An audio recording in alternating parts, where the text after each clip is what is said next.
Hi dears, നമുക്കിന്ന് നല്ലൊരു variety ആയിട്ടുള്ള തോരൻ തയ്യാറാക്കിയെടുക്കാം. അതിനായിട്ട് ഞാൻ ഇവിടെ എടുത്തിരിക്കുന്ന മുരിങ്ങപ്പൂവാണ്. സാധാരണയായിട്ട് നമ്മൾ മുരിങ്ങയില കൊണ്ടും മുരിങ്ങയ്ക്ക കൊണ്ടും ഒക്കെ തോരൻ തയ്യാറാക്കാറുണ്ടല്ലേ. എന്നാൽ ഇന്ന് മുരിങ്ങപ്പൂ കൊണ്ടാണ് തോരൻ വെക്കാൻ പോകുന്നത്. അപ്പോൾ നല്ല ഹെൽത്തി ആയിട്ടുള്ള ഒരു വിഭവം തന്നെയാണ് കേട്ടോ. ഇത് കണ്ടാൽ നല്ല മുല്ലപ്പൂവിൻ്റെ ഇല പോലെ ഇരിക്കും. അപ്പോൾ ഇനി മുരിങ്ങപ്പൂ കിട്ടുമ്പം ഇതേപോലെ ഒന്ന് ഉറപ്പായിട്ടും ട്രൈ ചെയ്ത് നോക്കാൻ മറക്കരുതേ. അപ്പോൾ ഇതെങ്ങനെയാണെന്ന് നമുക്കൊന്ന് കണ്ടു നോക്കാം. ആദ്യം തന്നെ കുറച്ച് വെള്ളത്തിലേക്ക് മഞ്ഞൾപ്പൊടി ഇട്ട് കൊടുക്കുന്നുണ്ട്. ഇനി നമുക്കിതിലേക്ക് മുരിങ്ങപ്പൂ ഇട്ട് കൊടുക്കാം. നമ്മൾ കുറച്ച് നിലത്ത് വീണതും അല്ലാതെ പറിച്ചെടുത്തതും എല്ലാമാണ് മുരിങ്ങപ്പൂ. അപ്പം എന്തെങ്കിലും മുടിയോ അല്ലെങ്കിൽ കല്ലോ ഒക്കെ ഉണ്ടെങ്കിൽ പോകാൻ വേണ്ടിയിട്ടാണ് നമ്മളിങ്ങനെ മഞ്ഞൾപ്പൊടിയിൽ ഇട്ട് കൊടുത്ത് നന്നായിട്ട് കഴുകിയെടുക്കുന്നത്. അപ്പോൾ തലേ ദിവസം പിറക്കിയെടുത്ത മുരിങ്ങപ്പൂ ഒക്കെ ഉണ്ട്. അതെല്ലാം ഇപ്പോൾ വെള്ളത്തിൽ ഇട്ട് കഴിയുമ്പോൾ നന്നായിട്ട് വീർത്ത് ഒന്ന് വരും. അപ്പോൾ അതിൻ്റെ വാടലെല്ലാം ഒന്ന് മാറും. അപ്പോൾ ഇതുപോലെ 5 മിനിറ്റ് വെള്ളത്തിൽ ഇട്ട് വെക്കണം. അതിനുശേഷം നമുക്ക് നന്നായിട്ടൊന്ന് കഴുകി ഇതുപോലെ അരിപ്പക്കൊട്ടയിലേക്ക് ഇട്ട് കൊടുക്കാം. അപ്പോൾ വളരെ പെട്ടെന്ന് തന്നെ നമുക്കിത് വൃത്തിയാക്കി എടുക്കാവുന്നതേ ഉള്ളൂ. ഇനി അരിയൊന്നും വേണ്ട, ഇതെപ്പോഴും തന്നെയാണ് നമ്മൾ തോരൻ വെക്കുന്നത്. അപ്പോൾ കണ്ടില്ലേ, വെള്ളമൊന്ന് വാലാനായിട്ട് മാറ്റി വെച്ചിട്ടുണ്ട്. ഇനി നമുക്ക് അടുത്തായിട്ട് ഒരു പാൻ അടുപ്പത്ത് വെച്ച് കൊടുക്കാം. അതിലേക്ക് 1 ടീസ്പൂൺ അളവിൽ വെളിച്ചെണ്ണ ഒഴിച്ച് കൊടുക്കുന്നുണ്ട്. എണ്ണ ഒന്ന് ചൂടായി വരുമ്പോൾ നമുക്കിതിലേക്ക് കടുക് ഇട്ട് കൊടുക്കാം. കടുക് പൊട്ടി വരുമ്പോൾ അതിലേക്ക് നമുക്ക് കുറച്ച് കറിവേപ്പിലയും കൂടെ ഇട്ട് കൊടുക്കാം. ഇനി നമ്മൾ ഇതിലേക്ക് നേരത്തെ കഴുകി വാരി വെച്ചിരുന്ന മുരിങ്ങപ്പൂവും കൂടെ ഇട്ട് കൊടുക്കുന്നുണ്ട്. മുരിങ്ങപ്പൂ ഇട്ട് കൊടുത്തൊന്ന് ഇളക്കി യോജിപ്പിച്ചെടുക്കാം. നമ്മൾ ഫ്ലെയിം സിമ്മിലിട്ട് കൊടുത്ത് വേണം ഇത് ഫുള്ള് കുക്ക് ചെയ്തെടുക്കാനായിട്ട്. അപ്പം നന്നായിട്ട് വേവുണ്ട് മുരിങ്ങപ്പൂ ആണെങ്കിലും, അതുകൊണ്ട് ഫ്ലെയിം സിമ്മിലിട്ട് കൊടുത്ത് വേണം ഇത് വേവിച്ചെടുക്കാൻ. ഇനി കുറച്ച് സവോള പൊടിയായി അരിഞ്ഞതും കൂടെ ഇതിലേക്ക് ഇട്ട് കൊടുത്ത് ഒന്ന് ഇളക്കി യോജിപ്പിച്ചെടുക്കാം. ഒരു സവോളയുടെ പകുതി അല്ലെങ്കിൽ ചെറിയൊരു സവോള മതി ഇതിലേക്ക് ഇട്ട് കൊടുക്കുന്നത്.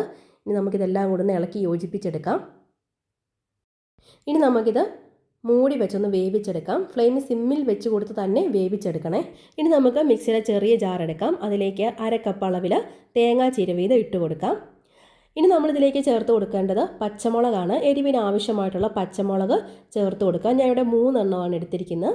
ഇത് നമുക്ക് ചെറുതായിട്ടൊന്ന് ക്രഷ് ചെയ്തെടുക്കാം. ഒരുപാട് അരഞ്ഞു പോകാതെ ക്രഷ് ചെയ്തെടുത്താൽ മതിയാവും.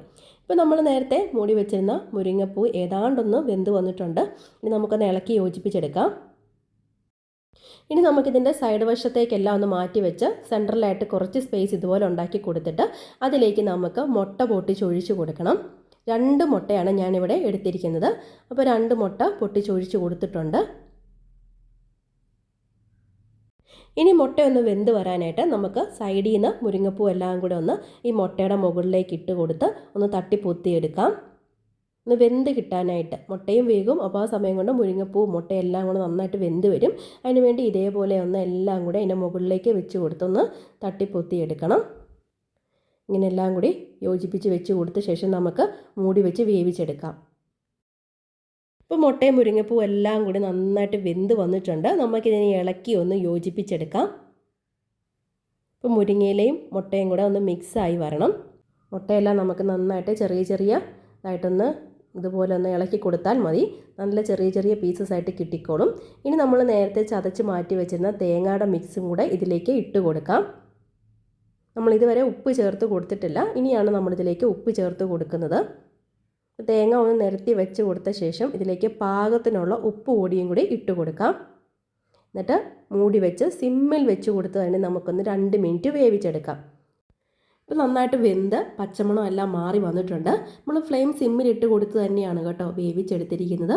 ഇനി എല്ലാം കൂടെ ഒന്ന് ഇളക്കി യോജിപ്പിച്ചെടുക്കാം. ഇപ്പോൾ തേങ്ങായും അതുപോലെ തന്നെ മുരിങ്ങപ്പൂ മുട്ടയെല്ലാം മിക്സായി വന്നിട്ടുണ്ട്. അതിലേക്ക് 1 ടീസ്പൂൺ വെളിച്ചെണ്ണയാണ് ഒഴിച്ചു കൊടുത്തത്. ഇനി ഇളക്കമൊന്നും വേണ്ട, നമുക്കിതിന് മൂടി വെച്ച് ഫ്ലെയിം ഓഫ് ചെയ്ത് കൊടുക്കാം. ഇനി നമുക്കിതൊരു പാത്രത്തിലേക്ക് സെർവ് ചെയ്യാം. അപ്പോൾ കണ്ടില്ലേ എത്ര നല്ലൊരു തോരനാണെന്ന്. അപ്പോൾ ഇനി മുരിങ്ങപ്പൂ കിട്ടിയാൽ കളയാതെ ഇതേപോലെ ഒന്ന് തയ്യാറാക്കി നോക്കണേ. വളരെയധികം ടേസ്റ്റാണ്. അപ്പോൾ ഇതുപോലുള്ള ഉപകാരപ്രദമായിട്ടുള്ള വീഡിയോസായിട്ട് നമുക്ക് വീണ്ടും കാണാം. ഈ ഒരു വീഡിയോ നിങ്ങൾക്ക് ഇഷ്ടപ്പെട്ടെങ്കിൽ ലൈക്ക് ചെയ്യാനും ഷെയർ ചെയ്യാനും കമൻറ്റ് ചെയ്യാനും നമ്മുടെ ചാനൽ സബ്സ്ക്രൈബ് ചെയ്യാനും മറന്നു പോവല്ലേ. Thanks for watching.